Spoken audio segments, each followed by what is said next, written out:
Historians, I think, are storytellers at the heart of what they do. And I'm going to be telling you a story tonight. I'm going to be telling you several stories tonight.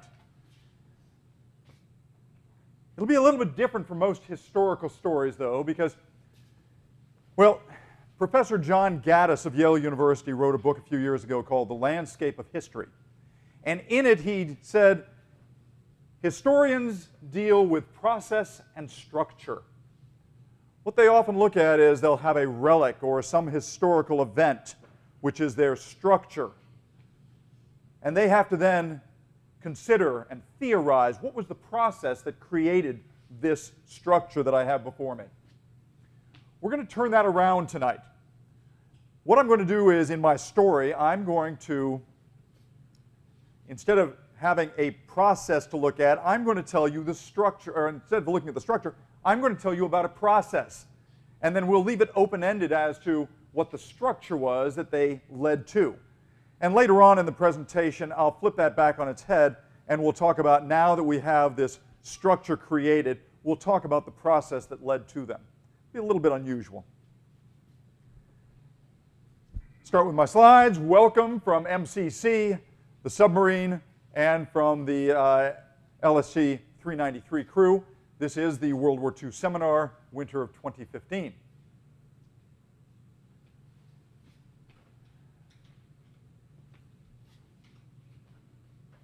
It is a place of incredible natural beauty. If you've never been, phenomenal. A place where our nation for over 200 years has culled military officers to serve in peace and in war. It is a place of strength and quiet reverence, and seemingly carved from the very granite upon which it is built. This is my West Point. This is my alma mater.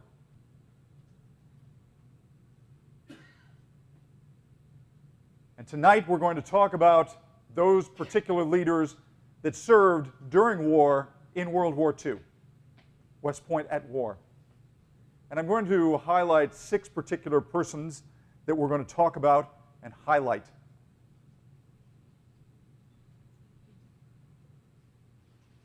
I am a graduate of the Academy from 1976. And in the summer of 1972, I entered West Point for the first time. I was 18 and I was clueless. My father had gone to the Academy before me, class of 1939. My 2 older brothers wanted nothing to do with it, so my parents were ecstatic when I declared that I was interested in going and actually got accepted.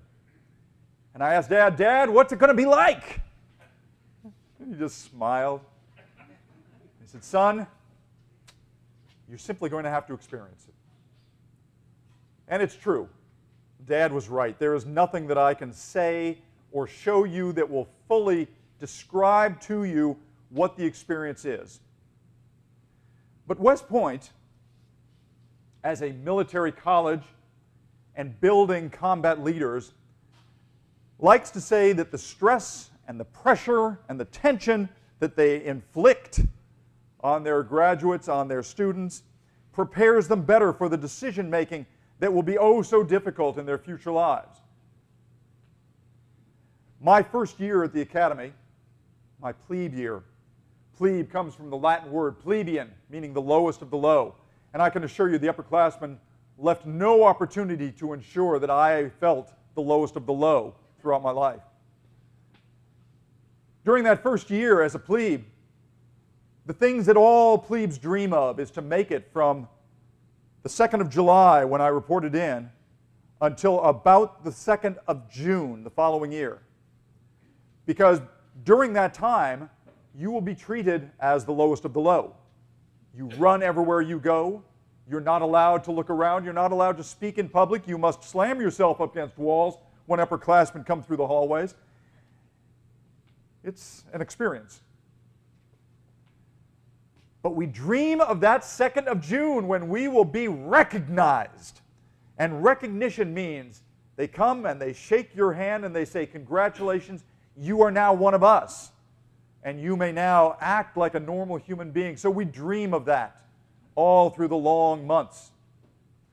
It was right about this time in my plebe year, February, March, when the gray buildings were flanked by gray skies and there were ice flows in the Hudson River that were also gray. They flowed upstream, and when the tide flowed, it flowed downstream. We like to say that they flowed both directions because West Point both blew and sucked.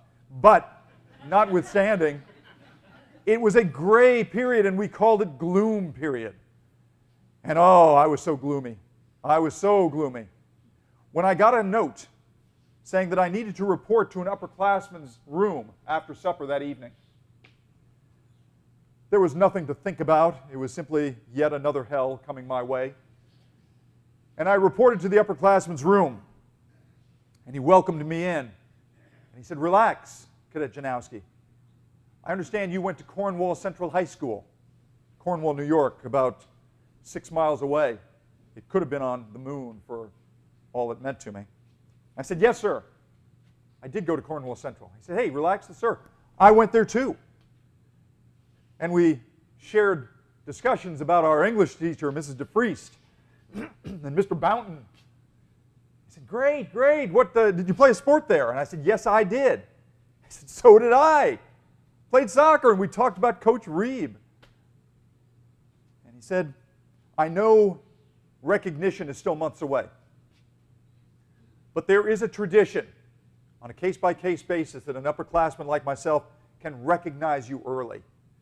And being that we're from the same hometown and we share so many friends and family, I'd like to do that for you tonight." And he extended his hand and he said, "My name is Dave. And anytime you need anything, know that I'm here for you. If you ever need anything, just come and see me." And it was a moment that is as fresh in my memory now as it was then, of how wonderful it was to feel like a human being just a little bit again, that an upperclassman was a friend, someone I could depend on, something that, of course, I would learn to know so well in the military, depending on my friends and compatriots. I left the room that night and went back, and recognition came 3 months later. Dave graduated, went on his way. I never actually met Dave in person again, but I have seen him many times on TV, and I suspect many of you have too, because Dave was Dave Petraeus. Yes, that Dave Petraeus.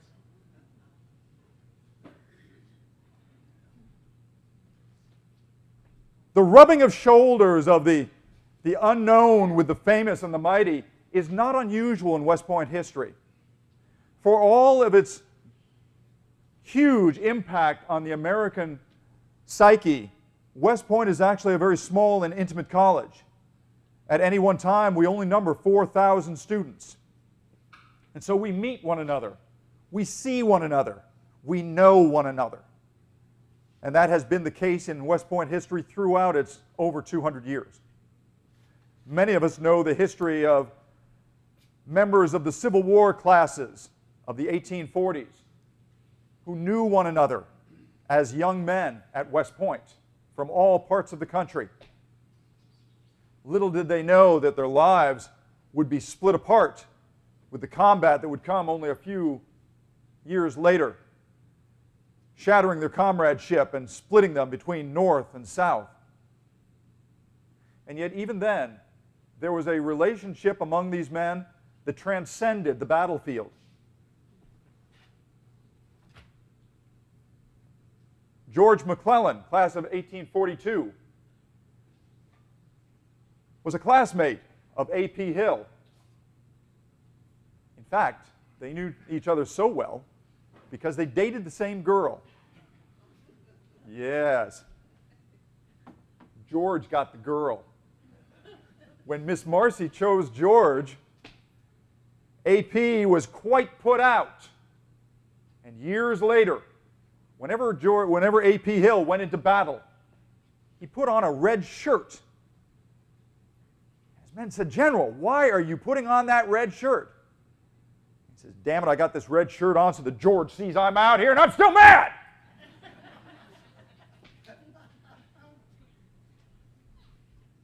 We recognize Ulysses S. Grant, and perhaps you recognize James Longstreet, Robert E. Lee, second in command. Best of friends. Best man at Sam Grant's wedding. Friends after the war, too, when James Longstreet turned Republican and upset his Southern friends. Perhaps the most poignant pairing, Winfield Scott Hancock, the magnificent Hancock, and Louis Armistead served together as lieutenants in California right after they graduated in 1846, became best of friends. How sad, how cruel that some 20 years later, on the fields of a western Pennsylvania farm town called Gettysburg, Louis Armistead led the charge known as Pickett's Charge against the forces defended by his good friend Winfield Scott Hancock. Louis Armistead died in that charge, mortally wounded. He lay in the arms of Union officers and said, "Excuse me, do you know General Scott? General Hancock?" They said, "Well, of course we do." And Louis Armistead took out his family Bible and his watch and handed them to him and said, "Would you please give General Hancock my regards and tell him I'm sorry." Hancock handed off the Bible and the watch to his good friend Louis's wife after the battle, after the war. The only person I haven't mentioned up here, by the way, is you may know Stonewall Jackson. Stonewall Jackson was also a classmate of both Hill and McClellan. Kept to himself a lot, but they knew him. And later, in his persistence, he managed to rise from a country bumpkin to 17 in the class of 51. And they knew he was dedicated and hardworking, and he would prove that as well. But I'm digressing from our subject tonight. West Point, a place of history, creating leaders. How do they do it? It was founded in 1777. George mentioned Kosciuszko, one of my countrymen, was selected by George Washington himself to establish a defensive position on the Hudson River, where, incredibly, the mighty Hudson River was diverted from its north-south track to make a full 90 degrees to go past a granite outcropping on the western point of the land. Once past the outcropping, it turned south again. Now, this was important during the Continental years because sailing ships were the ones that were going to threaten splitting the United States up the Hudson River, New England from the rest of the country. George Washington saw this particular point as an ideal location where those sailing ships would have to almost stop dead in the water, change their tack, drag themselves across the wind, and then continue forward again, coming almost to a dead stop. He had Kosciuszko go out and survey 4 different redoubts, 3 primary redoubts located here, here, and 1 up in the hills to blow British ships to bits. And as George mentioned, they put a chain across this narrow part just to slow things down even further. West Point was never challenged by the British. It was too formidable.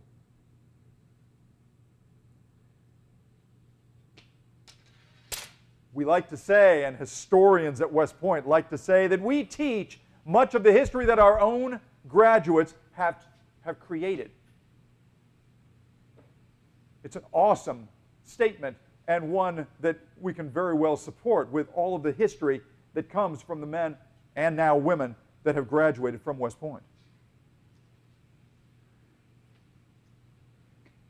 Strategic site in the War for Independence, and some 20 years later, President Thomas Jefferson selected it as the site of the first military academy.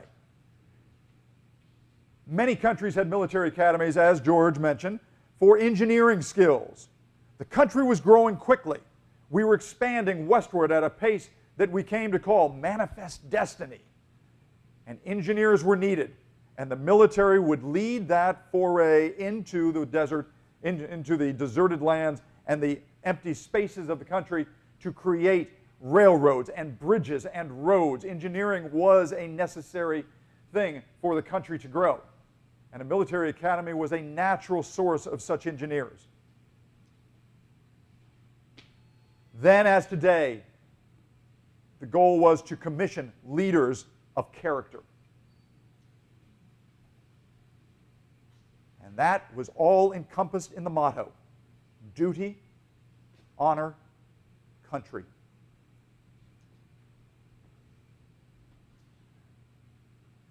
As I say, several other countries have created military academies across the years. We have English and German and Chinese and Canadian and French, and they are all developing this leadership skill for their countries. So how do they do it? What process do they go through? These men served in war, but they had to be prepared for that eventuality. Taking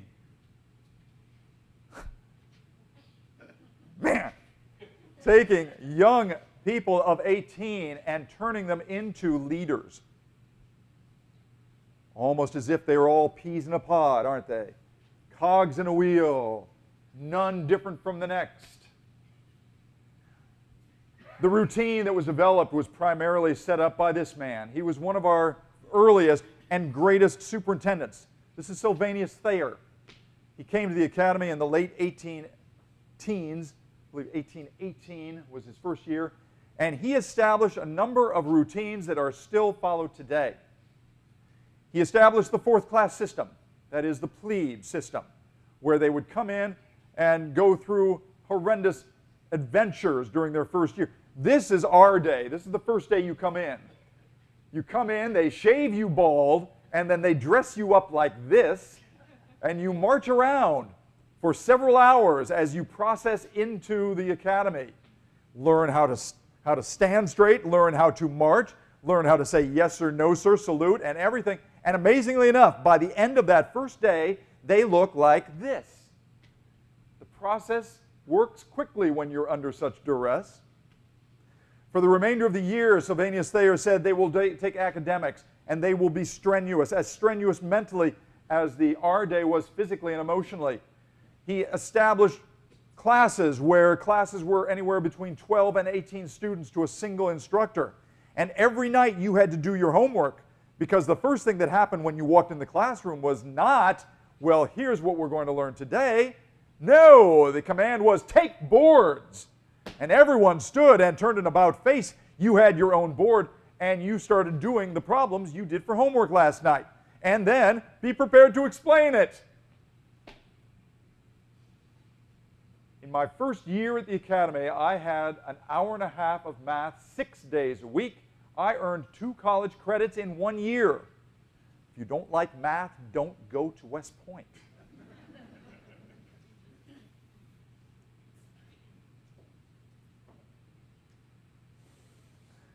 Next slide, come on. Life is rigorous. Beginning with the first year as a plebe, that's how we sat at the tables, by the way. Not allowed to lean back, sit perfectly straight. You had to eat square meals. You had to serve beverages to the upperclassmen. But life continued rigorous throughout despite that. There were parades constantly. We had boxing and gymnastics and swimming and wrestling as required. That's how I got this. Broke my nose as a plebe, went up against a 5'5" lacrosse player from Long Island. We had constant formations, moving to supper, moving to class, always flooding the area with other young men like ourselves. Extracurriculars, rappelling. The studying was incessant, and it certainly frazzled the best of us.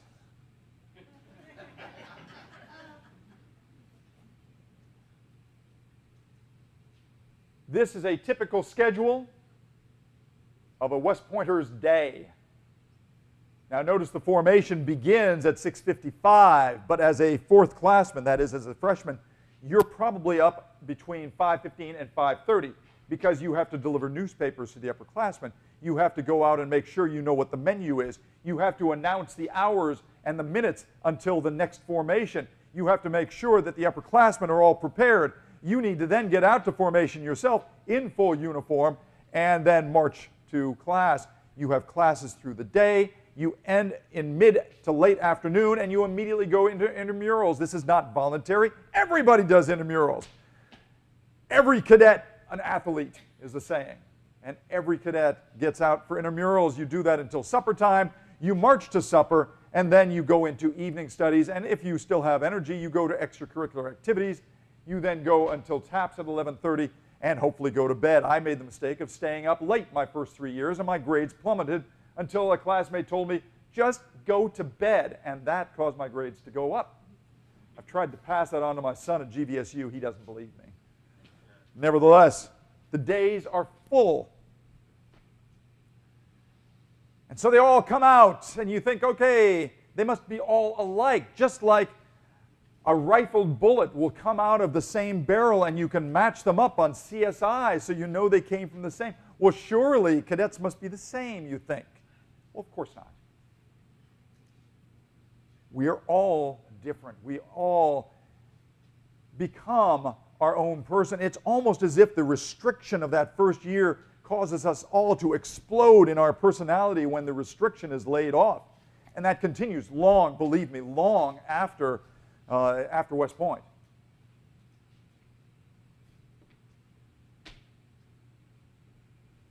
Clubs, sports, rising up in the ranks, participating in activities both intramural and extracurricular and intramural and intercollegiate.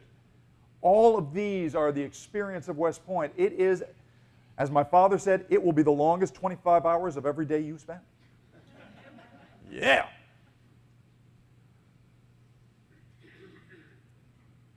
Duty, honor, country. How do you recognize that in someone? How do you recognize duty or honor or country? I tried to put it into traits that perhaps are more discernible. Tenacity, the refusal to give in, to give up, to let loose. Innovation. If you can't go through it, go around it, or go under it, or go over it, but find a way. And keep cool.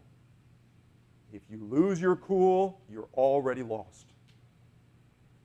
In the individuals that I want to talk about tonight, they represent and they personify these characteristics: duty, honor, country, tenacity, innovation, and cool under pressure. These were men who became large in legend of our country. Large in their time, larger after. Men whom we may recognize instantly, others maybe not so quick, but all made their mark. And it all began at West Point. Let's start with our first individual. This strapping youngster came from a military family. His father, in fact, was a Civil War hero. His father won the Medal of Honor at the Battle of Chattanooga. He climbed the heights of Lookout Mountain as a young 20-year-old and won the Medal of Honor. Stayed in the military for his life, ended up as I think a 2- or 3-star general in charge of the Philippines around the turn of the century. Right about that same time, his son applied to and got into the military academy. Despite his rather proud standing, he was not unknown to do some hijinks. And in fact, one of the legends at the academy was that one morning, the Reveille cannon was found missing. Now, the Reveille cannon probably weighs somewhere in the vicinity of 600 pounds, but it was gone. Disappeared from Trophy Point. They couldn't find it. Well, I shouldn't say couldn't. They eventually did. It was all the way on the other side of the parade field in the top of the clock tower. And there it sat, up about 50 feet on top of the clock tower. It had happened overnight. Now, there's no proof, but the legend is that this cadet was the mastermind behind it. It took the post engineers a week to get the doggone thing down. But some innovative, tenacious, and cool under pressure cadets managed it in a single night. A dozen years later, he was a one-star general in France during World War I, decorated several times for bravery under fire. Here, General Pershing himself is pinning a medal on his chest. And after the war, as one of the most famous generals to come out of the war, he was the Army Chief of Staff in the 1920s. We should recognize him by now, I would imagine. This is Douglas MacArthur, class of 1903. Tenacious, innovative, cool under pressure. During the war in the Pacific, he was put in charge of the U.S. Army forces in the Pacific with his base in Manila, Philippines. He was the senior Army general at that time with some almost 40 years of service. Of course, the Japanese steamrolled him out of the Philippines. He fell back to Pearl Harbor and established a new innovative process of jumping from island to island, the famous island hopping technique, in which he would leapfrog past Japanese strong points, leaving them isolated to wither on the vine because he cut their logistics out from behind them. He helped set the stage for the Japanese surrender in 1945. Here he is returning to the Philippines as he had promised. And in perhaps his most challenging demand, he was put in charge of changing the Japanese government from a feudal society in which they believed the emperor was divine into the democracy it is today. As military viceroy of Japan, Douglas MacArthur did that and achieved a lasting friend for the United States in the Pacific. A few years after this, he was faced with yet another challenge, which he created the most innovative response imaginable. As communist forces from North Korea flooded across the border in the summer of 1950 and drove U.S. and South Korean forces into a tight perimeter of Pusan, it looked like it was going to be another Dunkirk. It looked as if the military was going to be wiped off the face of the Korean peninsula. Douglas MacArthur came up with an innovation that is still taught today at service academies around the world. He took a force and made an amphibious landing at Incheon behind the North Korean forces and threw the North Korean forces into a tizzy, completely driving them back into the north. An amazing maneuver.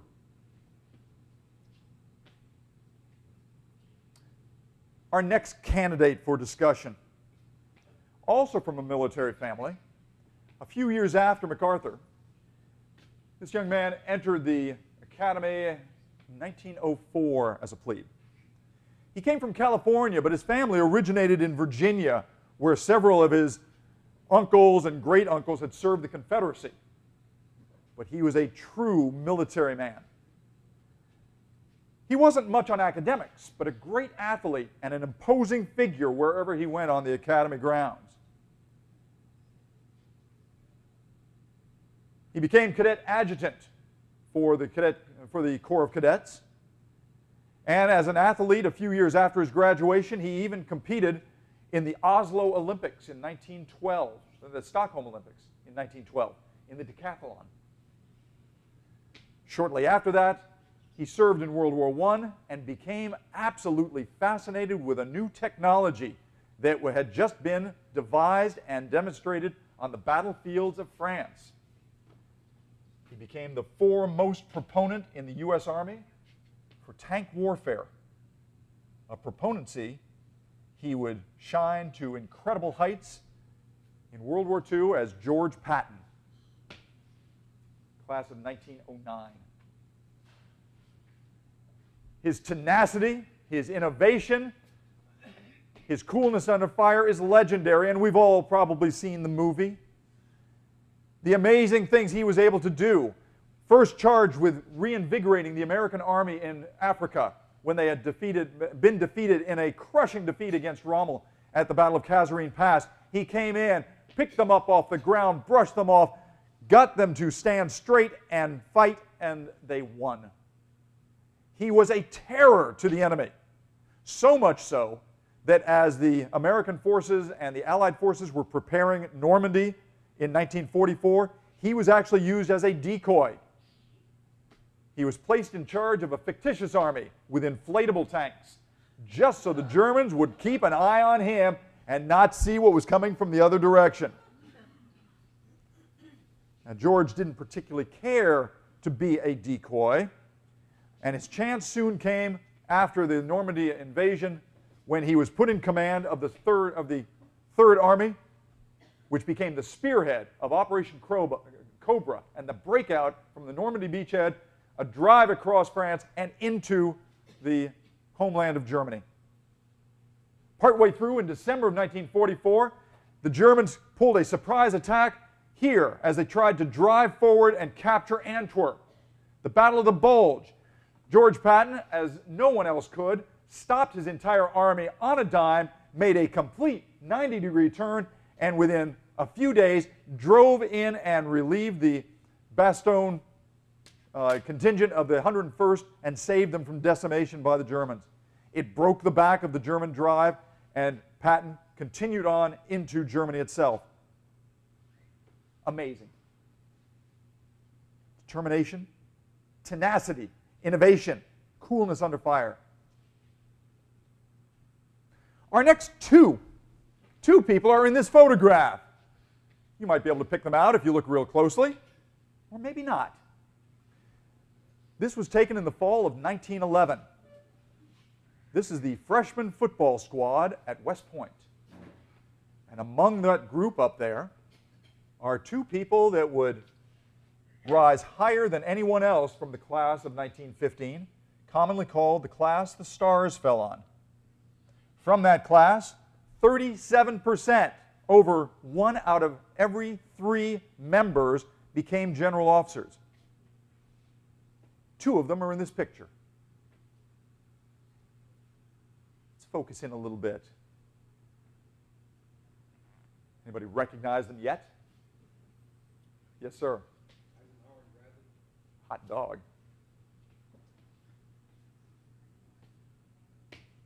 Eisenhower on the left, Bradley on the right. As young men on the football squad in 1911, long, long before Normandy.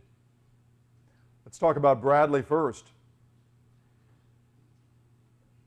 Hailing from Missouri, he had an arm that was worthy of consideration as a pro baseball player. Had a batting average of .383 for the cadets in his varsity year, but he loved the military. And although he served all 4 years on the baseball team, he did join the Army, of course, at the end of his tour. And interestingly enough, on his yearbook page, I don't know if you can read this, but the last line says, his most prominent characteristic is getting there. Tenacity. And if he keeps up the clip he started, some of us someday will be bragging to our grandchildren, sure, General Bradley was a classmate of mine. How about that?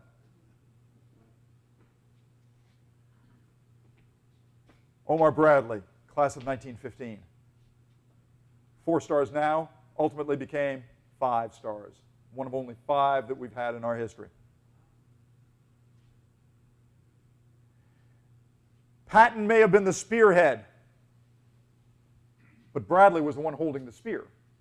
He was the commander of 12th Army Group, which included Patton and others in the drive across northern France into the heartland of Germany. You sort of already identified the other man. Dwight Eisenhower, also class of 1915. Perhaps rose higher than any of the rest. Not only 5 stars, but in fact President of the United States.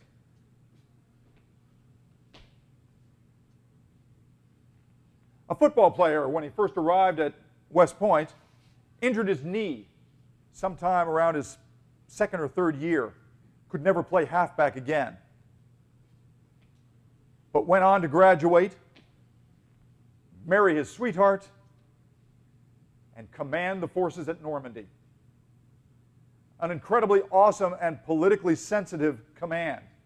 in which an American would command British, French, and Canadian troops in the assault on Fortress Europe against the Germans.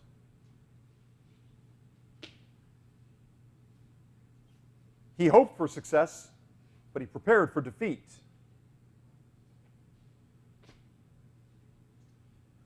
But success it was to be. And this man was on the beach. This is a face you may not recognize. His name is Norm Coda, class of 1917. He was on the football squad with both Bradley and Eisenhower. But by 1944, he was a one-star assistant division commander of the 24th Infantry Division out of Pennsylvania. And when they landed on the beaches,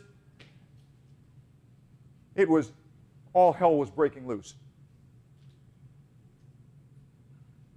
Famously, he said something to the effect, "Gentlemen, we are all getting killed on this beach.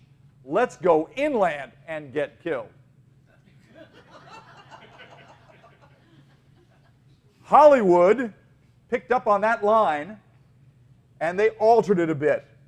In fact, the word is that the line that was actually spoken by Robert Mitchum portraying General Coda was, "Only two people are staying on this beach, the dead and those who are going to die."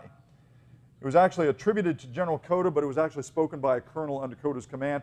Nevertheless, Coda was immortalized by Robert Mitchum, and that was him, class of 1917. The last of our six is one that didn't serve on the battlefield per se. He was an engineer, as you can see by his epaulets. He didn't fight in combat, and yet the contributions he made to the United States military during his time during World War II may have affected the outcome of the war and our world perhaps even greater than any of the others, which is quite an awesome thing to say considering who we've just been talking about.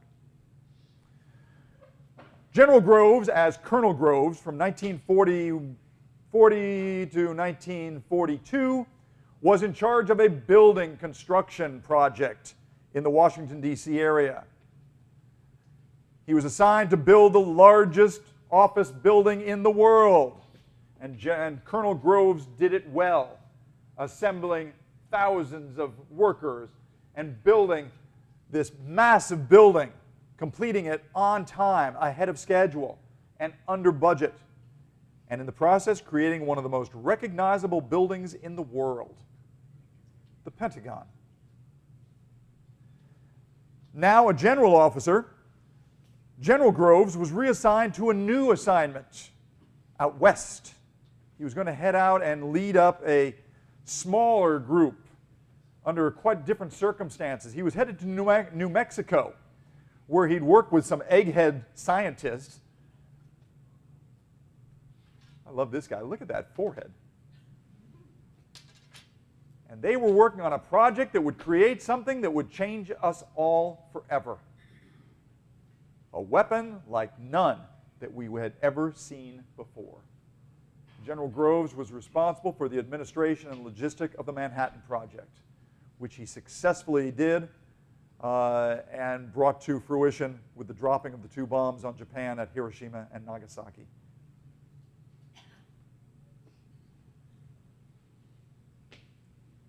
Grooves. Grooves in a rifle barrel. Not so. These men were all very different, and yet they all carried the same duty, honor, country, tenacity, innovation. Coolness! Brain cramp. Coolness! Did they know each other? Well, yes, they did, and we've already pointed out some of those. Here's an interesting picture from 1931. As the Chief of Staff of the Army, General MacArthur has been directed by President Hoover to dispatch a number of veterans who had converged on the country in the midst of the Depression to demand money that they were promised as veterans of World War I. At his side is his aide, Major Eisenhower. Eisenhower was the aide to MacArthur in those days. Now, if you've ever read anything about MacArthur, you know that he was something of a martinet. A book written by William Manchester termed him the American Caesar. He was almost a man apart from all the normal people. You can only imagine, and I love the look on his face in this picture, how MacArthur must have felt some 15 years later as he sat side by side with his former aide, now a five-star general, both of them. And look at MacArthur's face. It looks like he just bit into a lemon. A few years later, as we know, Eisenhower was tapped to run for president of the United States, which ultimately he was successful in. The word about Eisenhower having been aide to MacArthur was well known, and reporters sought out General MacArthur to get a soundbite on the presidential candidate. MacArthur, in his typical MacArthur way, answered thusly.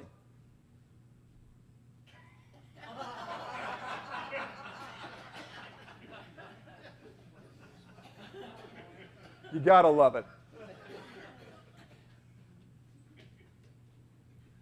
We've already shown that MacArthur and Bradley had known each other since the fall of 1911 as young men on a football team. But they served together during the war as well.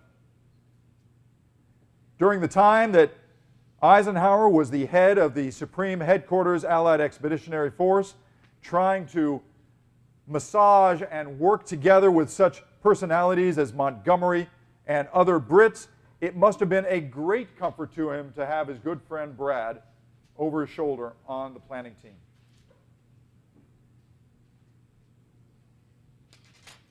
Did they know Patton? Well, of course they did. Everybody knew Patton. Patton worked directly for Bradley, and indirectly he worked for Eisenhower. Patton was recognized as a tactical genius, not necessarily politically savvy, but his strengths and his weaknesses were understood and used to their utmost. The movie liked to show Patton and Bradley as kind of bosom buddies sharing BFF stories or whatever. The fact of the matter is it was probably something less than that. Later memoirs indicated that Bradley, although he respected Patton, he knew him to be quite a different personality than the quiet, cerebral Bradley. Worked with him, but they weren't buddies. In this particular picture, you see Bradley sitting with his staff. Everybody is in a generally conservative outfit except for George, who is in his riding pants, his boots, and his shiny helmet. It was typical of Patton, but strength nonetheless that was to be used and optimized in combat against the Germans. Coda? Yes, General Coda knew Bradley and Eisenhower. They had served together or they had worked together on football, and after the Battle of Normandy, Coda was formally recognized for his heroism under fire on the Normandy beaches. Now, Coda later fell out of favor because as the 24th Infantry Division, with he now as the commander, drove across France and they got blindsided by the Germans in the Battle of the Bulge, General Coda was highly critical of plans that were being given him to counter the German attack. The 24th lost severely in the Battle of the Bulge, losing a high percentage of casualties, and General Coda was generally identified as having made several mistakes in that regard. His career never rose any higher than it had been on the sands of Normandy. And here, once again, you can kind of read the face of Eisenhower and wonder what he's thinking of his old football buddy.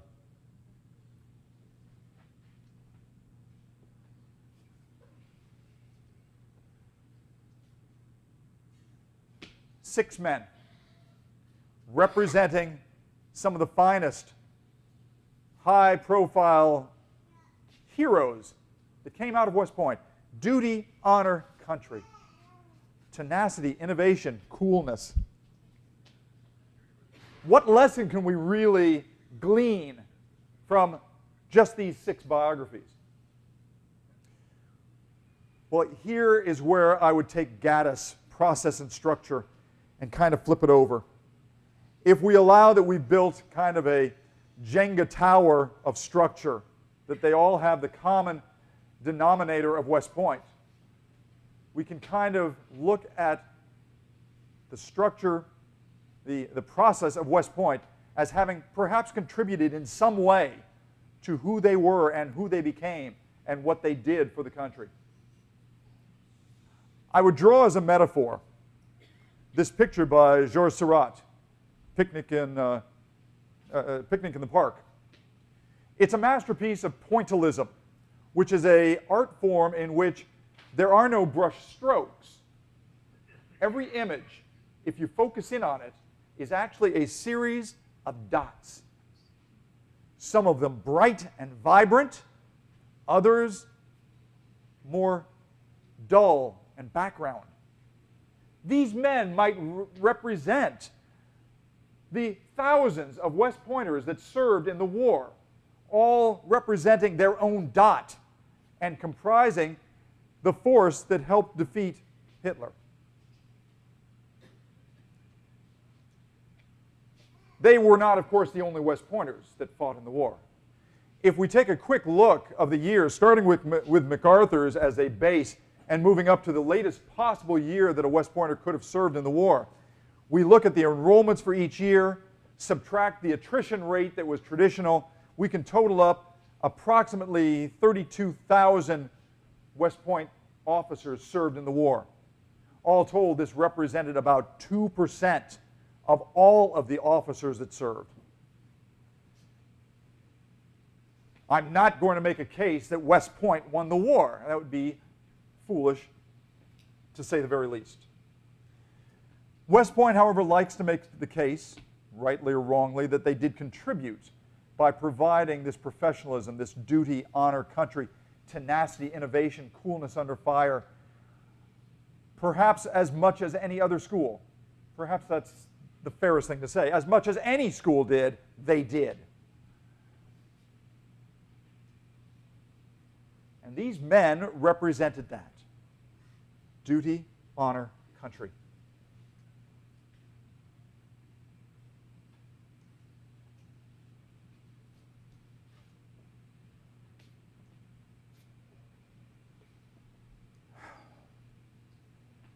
These men carried away from their 4 years at the academy that credo and that mentality and that mindset. Believe me, I still hear, I still dream I'm a West Point cadet at times. I'm going to be 61 and I still dream of being an 18-year-old running down those hallways.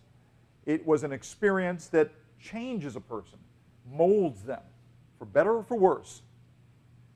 These men had that. And they are represented at the academy in statues reflecting that image of they are part of the fabric of this institution. Wherever they went, it went.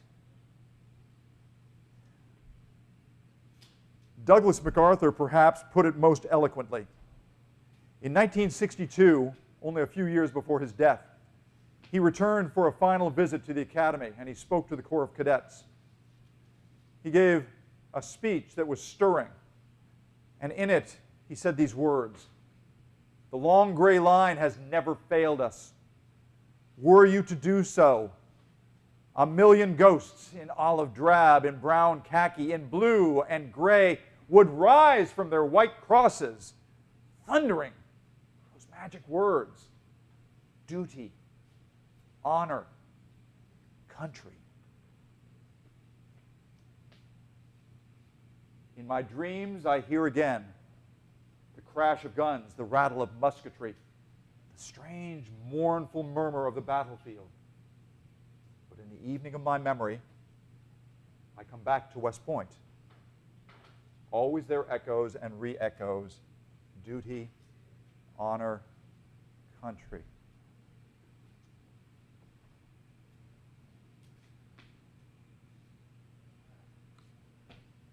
West Point, of course, is not the only academy. It is the American Army Academy, but we have fine graduates who are coming from other academies: Naval, Air Force, Coast Guard, Merchant Marine, and each are providing men and women of strength and character, duty, honor, country, tenacious, innovative, and cool under fire in every one of these academies, all serving this country with little to ask for but the support that we give them. West Point. For 213 years, it has attracted and provided military officers for the betterment of this country, to defend our way of life. It has done so in the past. It continues to do so today and will continue to do so into the future, God willing.